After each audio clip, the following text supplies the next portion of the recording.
All right. Hey, back with another video right after I just made that last video. But I really wanted to talk on this issue. I didn't want to have to talk on this issue. Didn't even think it was an issue, but and it keeps popping up online. It keeps popping up on my YouTube feed too. So I feel like we really have to discuss what's going on with Frank Miller, this controversy over him getting canceled or whatever's going on with him right now. And I guess what it means really to be canceled because not only is Frank Miller a legend, not only is he one of the greatest comic book creators in the history of the art form, he's one of the greatest and most influential entertainers in the history of pop culture.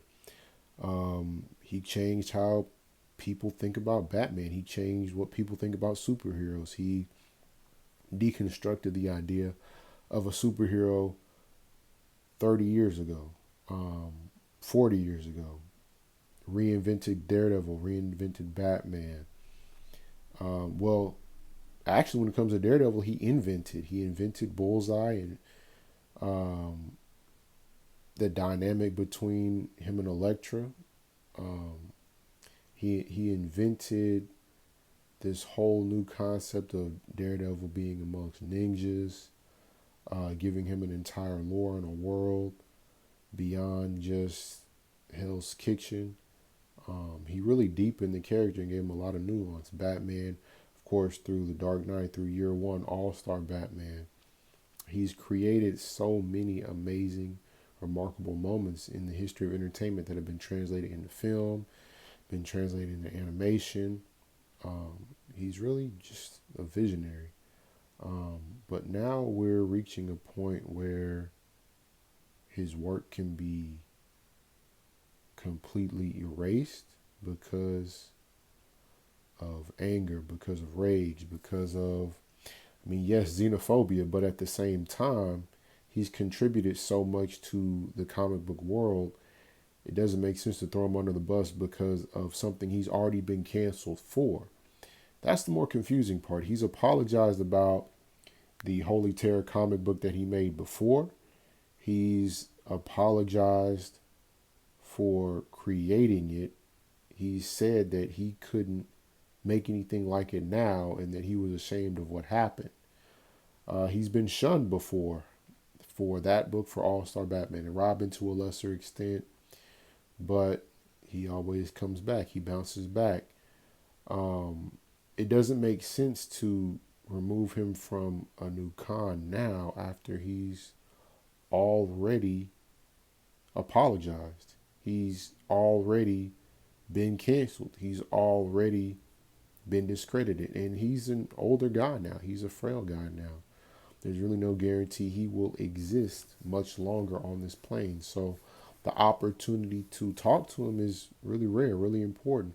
Opportunity to pick his brain, to learn more about exactly what fed into the creation of so many characters that we take for granted now, so many tropes we take for granted now.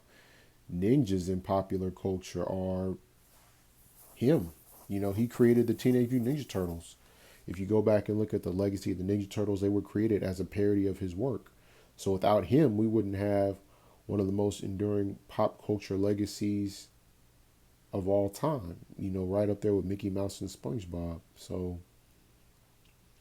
it's really a shame that we're reaching this level of sensitivity that we're at right now where everyone has to be on eggshells all the time. You can be canceled for things you've already been canceled for, and your achievements are completely minimized, if not erased. Um, I hope fans fight back against this. I hope other creators fight back against this. There's no reason for Frank Miller to be deplatformed, no reason for him to be removed from any conventions. He's just offering his opinions.